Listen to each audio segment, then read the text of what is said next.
Moorlands Radio Sport, in association with Leek Building Society. So we're joined by big game Dan Needham, and he scored 2 of Congleton's 3 goals this afternoon against Stourport Swifts. Dan, pleased with this afternoon's performance? Yeah, it was a bit of a strange one after their lad got sent off. Wasn't probably the best game to watch, but they sat off and they didn't really offer much.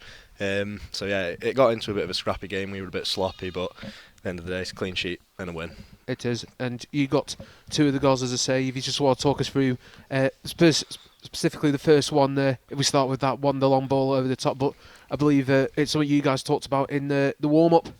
Yes, it was. Duff said before the game, it was the long balls over more my side, the left centre half and the left back, and I think it was Dicko played it over, and yeah, that's exactly how it played out. I was in between them, took a touch and on me right, I'd scuffed it a bit, but in the bottom corner, and yeah, the second one definitely mine.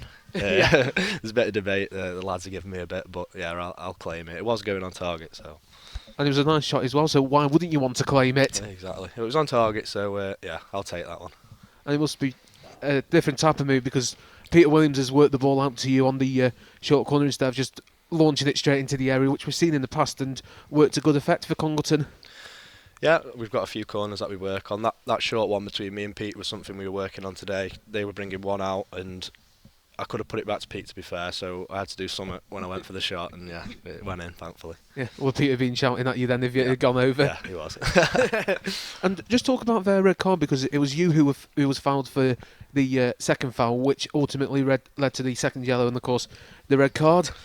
Yeah, I think a bit unfortunate for the lad. He's 2 fouls, 2 yellows, but to be fair, I thought they were yellows. Yeah. So I know when he's already on a yellow, the ref can let it go, but I thought he got it right, to be honest. I was down in the corner and running into the box, so I think he got him right, to be fair.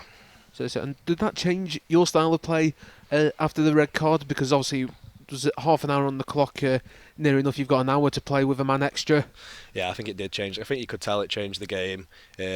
First half an hour they looked decent on the break, and they were when we played them at their place, but after the red, obviously they go down to 10 men. I know they didn't have many on the bench as well, so yeah, they sat off. It did change the game. We just got to be patient. The first half especially, we were a bit sloppy, last half of the half. We were a little bit better second half, but yeah, it changed the game. They sat in, and it was just our job then to break them down, make sure we were solid at the back, and in the end we did do that. We won in a clean sheet, so.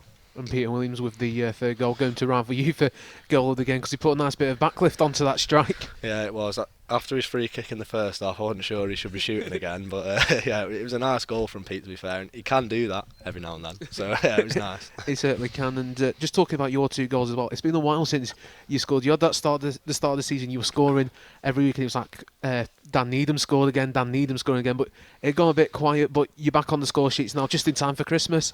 Yeah, I've had probably 5 or 6, well, it feels like a couple of months I haven't scored for, because we've had no games, but it's probably 5 or 6 games, and I wouldn't say it was playing on my mind, but you know, it is nice to score, and especially early on, you sort of get it off your back and you can forget about it then. But yeah, it doesn't bother me too much scoring, as long as I'm doing the right things and what Duss is asking. But yeah, it is nice to score, especially after not scoring for 5 or 6. And you're winning as well, and you're top of the league as well going into Christmas. That must be pleasing to be on a winning team at top of the league. Yeah, I mean, a lot's made of it, top at Christmas, but I know a few teams have got a few games in hand on us, and you know, it's just a date, isn't it? Top at Christmas, you've still got to go out after into January and February and back it up, and you know, especially at home, we've got a few home games coming up, so it'd be nice to stay unbeaten into the new year and see where we can go then. But you are the team to be shot at, essentially, because you are the league leaders and they've got to play catch up with you, so I guess it works in your favour. You're setting the pace. Yeah, I think you say you'd rather have the points on the board rather than the games in hand, because you never know how the games are going to go. But yeah, we've built up a lead, and hopefully we can stay that way into the new year, and yeah, we'll see what it brings. Coming towards the end of 2023, got to talk about that. Is this probably the best year for you, certainly so far as a footballer, with what you've achieved, what the club have achieved? Yeah, well, for me, definitely. I don't think I've won anything in men's football, so to win 2 in 1 year, it's like you say, that the year the club's had as well. You see how many fans were here today. The attendance was, I think it was over 600. Yeah. It took me a bit by surprise when I heard it, but that's what it's like now. you look around the ground, you know everyone. It's the crowds are building every game, and yeah, it's just you know yourself. It's a good place to come and play and watch as well. So yeah, this year's been great for the club and everyone coming to watch as well, and us as players.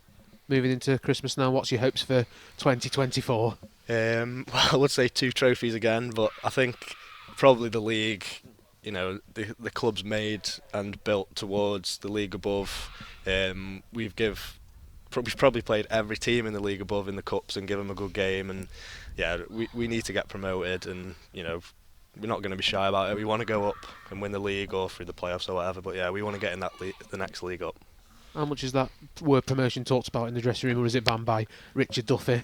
Not a great deal. It's cliche, but you take it game by game, don't you? And yeah, it's not talked about a great deal, but when you're at the top, it is hard not to think about it really, because your aim is to win the league, and hopefully we can do that. I guess it was like last season as you were going on in the FA Vars, Wembley was starting to come into the picture. Let's hope Congleton can get over the finish line this year. Finally, Christmas message for the Congleton supporters as we head towards Christmas Day. Yeah, thanks for coming down. The support, honestly, it means a lot to us and the lads, and we know everyone now who comes to watch. They know us. We go in the clubhouse. I'll go back in there after now, have a chat with everyone. It is a good place to come down, and we'll see you Boxing Day. Hopefully have a good Christmas. Dan, Merry Christmas to yourself and to the players, and thank you for your time. Yeah, no worries. Thank you.